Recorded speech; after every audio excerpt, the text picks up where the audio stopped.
All right, so we'll go ahead and get started. Thank you for attending this information session for O Canada Archives North of the Border, the Study Abroad program this coming summer. So we'll cover some parts of the actual program itself, so locations, tentative site visits, the topics that we'll cover, a little bit about academic credits and academic expectations, and then we'll touch on the actual application process and application dates and things like that, just so everyone is aware about what kind of deadlines are upcoming. I think we'll get another person. Yeah, we can. Mm-hmm.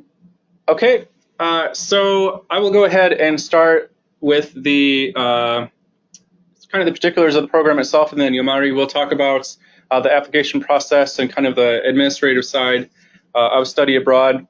And if you have questions at any point, just go ahead and let us know either through voice or through chat, and we'll just kind of answer them as we go along here. So, okay. So the dates of the program are from June 10th to June 22nd, and we're going to be splitting that between Ottawa, Ontario, and Montreal, Quebec.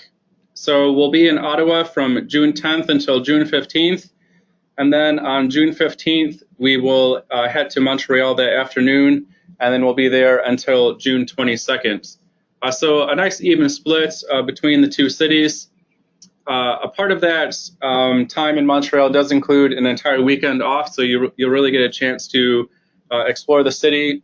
And there's also a scheduled day off in Ottawa, so you'll get a chance to explore Ottawa as well. I have a list here of some of the tentative sites that we'll be visiting, or just kind of a general timeline about what the course will look like as of now. So on the 10th, we'll arrive in Ottawa. On the 11th, we'll have instruction in the morning, and then in the afternoon, we'll be visiting the City of Ottawa Archives.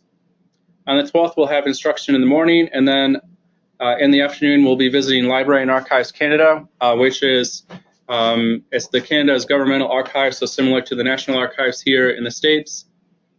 We'll have the 13th off. On the 14th, we'll have instruction in the morning, and then we'll be visiting the Library and Archives Canada Preservation Center, which is a really gorgeous facility. It was just opened. We didn't get a chance to visit there last year, but when I was at Library and Archives Canada, they were like, hey, you should visit the Preservation Center.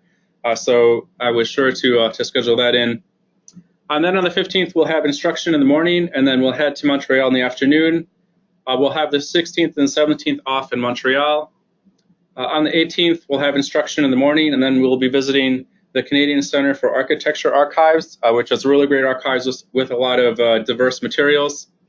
On the 19th, we'll have instruction in the morning, and then in the afternoon, we'll be visiting the Jewish Public Library Archives, which was, at least in my opinion, the highlight of the program last year. The archivists there were really great and welcoming, and we had a really good time there.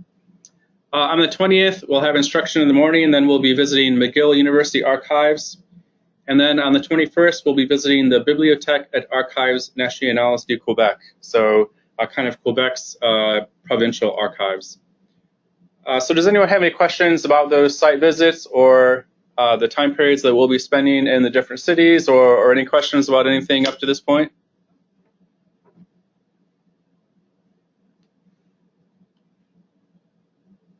Accommodations. What accommodations will we have? So for our time in Ottawa, we're still working on getting a hotel room set up. Last time we stayed in some university dorms.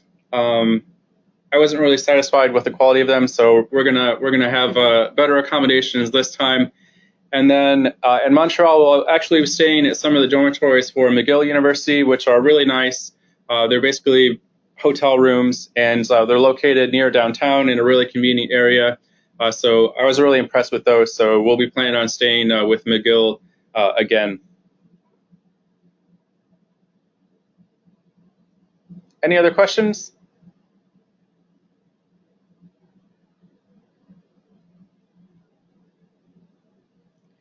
All right.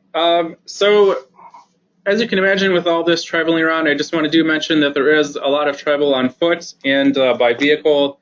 Last time in Ottawa and Montreal, we took a little bit of the bus system, and we took a whole lot of Uber rides just because it was really convenient to get around that way. So a lot of walking around and a lot of getting in and out of vehicles and things like that. So just consider that when you are thinking about applying.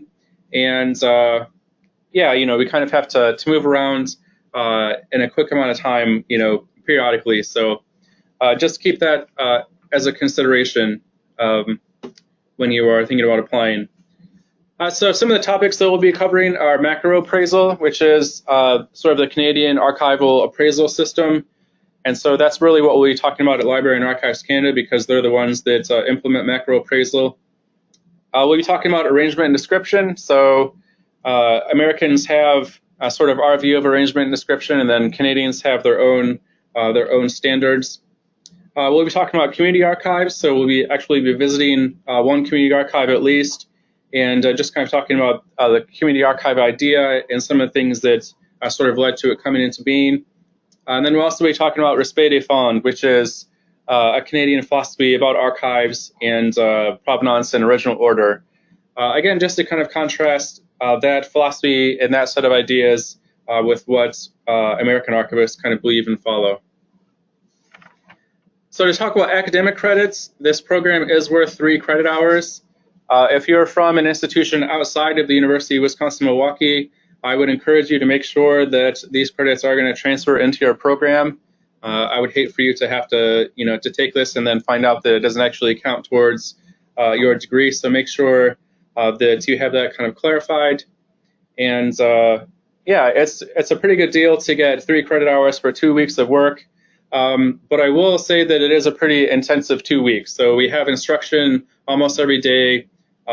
We have visits almost every day. Oftentimes both those things in one day. So it's only 2 weeks, but it is a pretty intensive experience. So, I kind of feel like it is the equivalent of what you would experience for the entire semester of an archives course. So I feel confident that the 3 credit hours is sort of a good reward for experiencing this program. So kind of related to academic credits, I'll talk about the academic expectations. So there is a pre-travel reading and essay paper that you'll complete that really asks you to reflect on some of the readings that I'll provide to prepare you for our experience in Canada. There's a daily journal that you'll fill out, just kind of talking about the instruction and the site visits and sort of your thoughts and your responses to them. There are points assigned for participation and leadership, so how well you participate in the instruction opportunities that we have. Do you ask questions? Are you on time to get on the bus or to be where we need to be? So just kind of factoring that into your overall participation and leadership during the program. And then also post-travel phoned project and paper. So last year we did a neat little program where we kind of rearranged different photographs and reflections that we had about the trip into this website to just kind of set them up in a way that a Canadian archive might set up a phone. So a pretty cool and innovative project. So I think what I'll do now is I'll go ahead and switch over to looking at the program website, and Yomari can talk a little bit about the application process and some of the more administratively oriented things. But before I do that, does anyone have any questions about the academic requirements or academic credits or anything like that?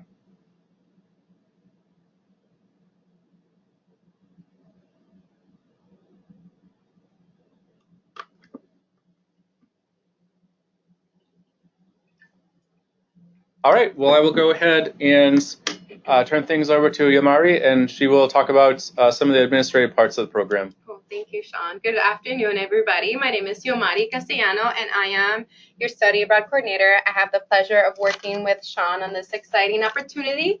So just to tell you a little bit about the application process, not sure if any of you have started, but it's a pretty straightforward process, and it begins on our website. So our website is studyabroad.uwm.edu. So once you get there, on the right-hand side of the page, there's a Destinations tab. Click on that, And once you get to that site, on the top it says Advanced Search. And once you get to Advanced Search, you can look for this program under the country. So click on Canada, and it'll bring you to the page that we're currently seeing at this point. So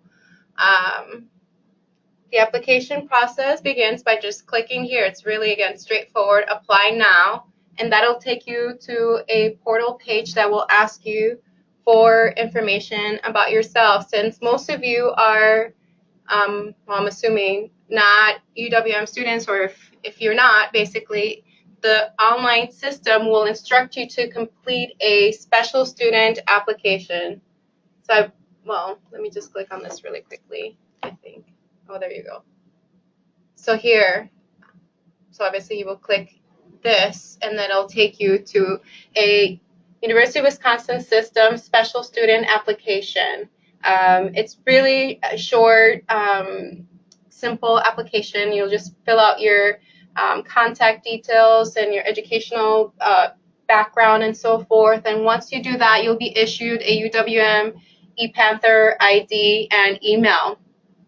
So once you're done with that, you can go ahead and log into our application process and begin it.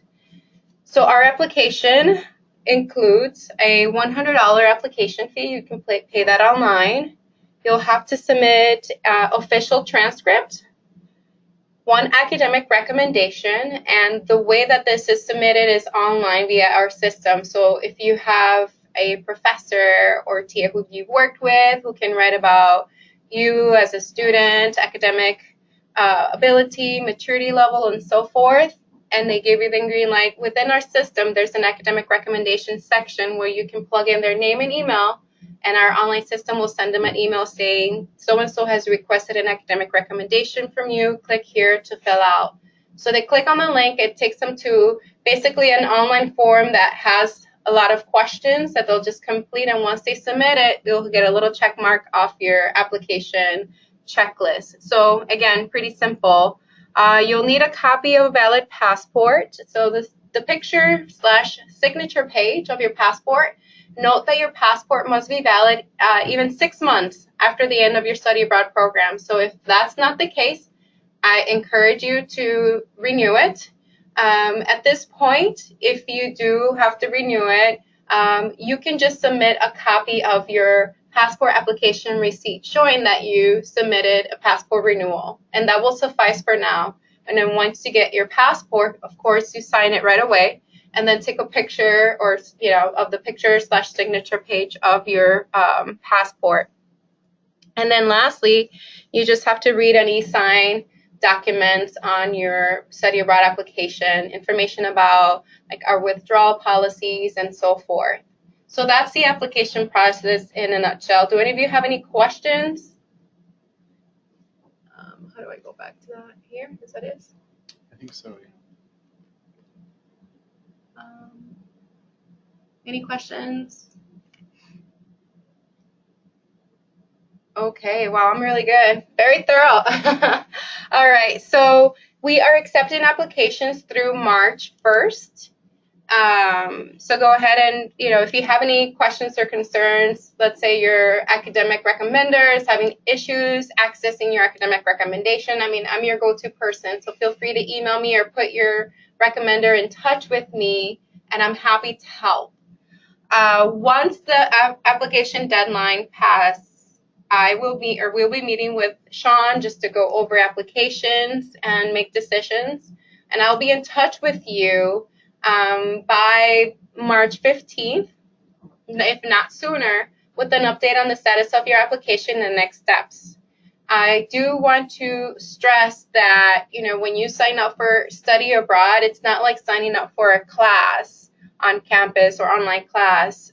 Once we have students confirmed, so after you receive that acceptance message from me, you're going to be given a quick turnaround time frame to either commit to the program or to withdraw. If you decide to withdraw, well, unfortunately, that's the end of it. But if you decide to commit, what we do is we move forward and we start paying and making reservations on your behalf, and just basically get the ball rolling in terms of planning for your study abroad program. So just make sure that obviously you understand that beforehand and know your financial responsibility once you commit to the program.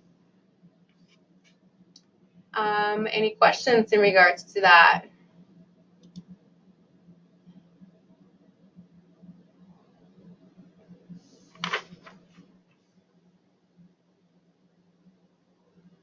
Okay. Oh, I have a question. Sure, go ahead. Go ahead, Mark.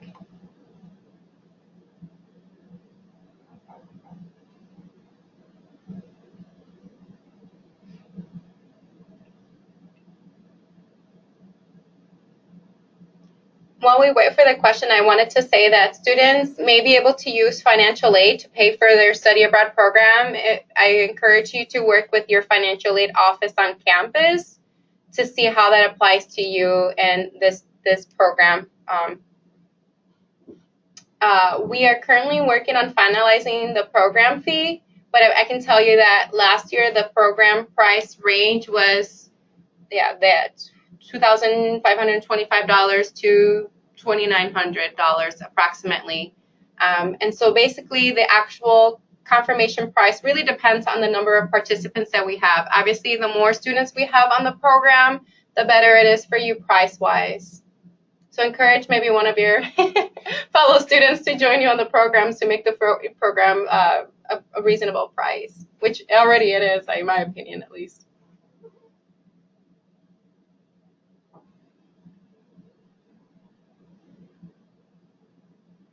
We're just waiting for question. So one other thing that I'll mention in the meantime is that as a part of our site visit or our itinerary for the program, we also have two group dinners together. So just a couple of opportunities for us to meet up at a nice restaurant and have a nice meal together and kind of bond as a group in that way. And, of course, you have free time in the evenings to kind of go out and explore the city as well. So, there's a lot of academic requirements and a lot of visit requirements, but you also do have quite a bit of time to kind of hang out with each other and explore the city and have a good time. The group I had last summer really seemed to bond together, and it was just kind of good to see all these relationships sort of building. And, so there's definitely, that's a part of the component too, is just kind of meeting people and developing those relationships. So.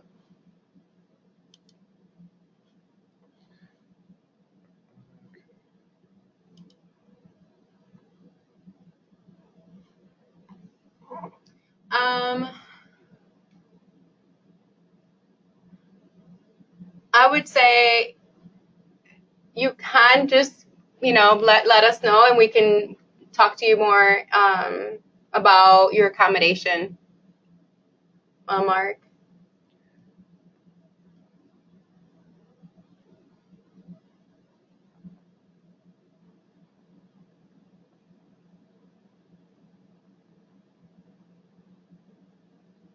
Do you have any follow-up questions, Mark, or does anyone else have a question?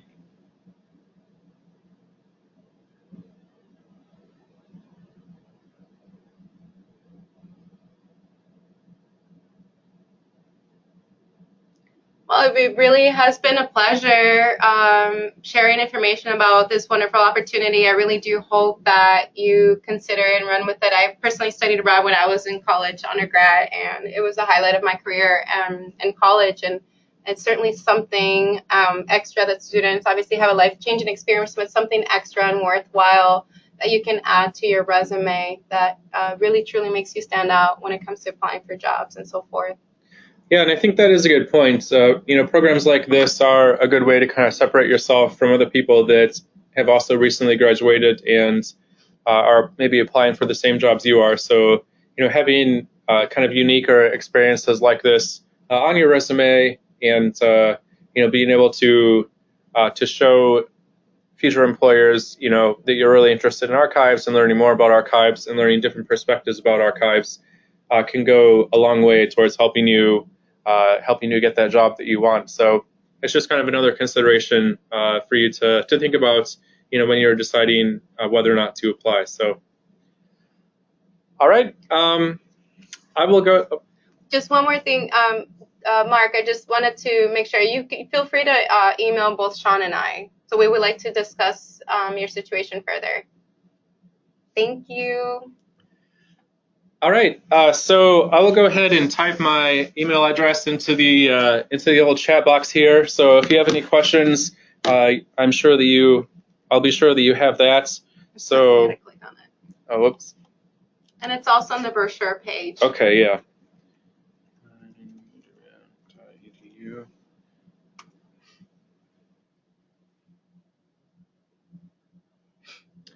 So there's my email address. If you have any questions, please let me know. Please feel free to tell anyone else about this program that you think might be interested in it or they might want to spend a couple of weeks in Canada with. And hopefully we see your application in the queue and that we have a chance to meet you this summer. So yes. All right. Thank you and have a great weekend. Have a great weekend, everybody. Thank you.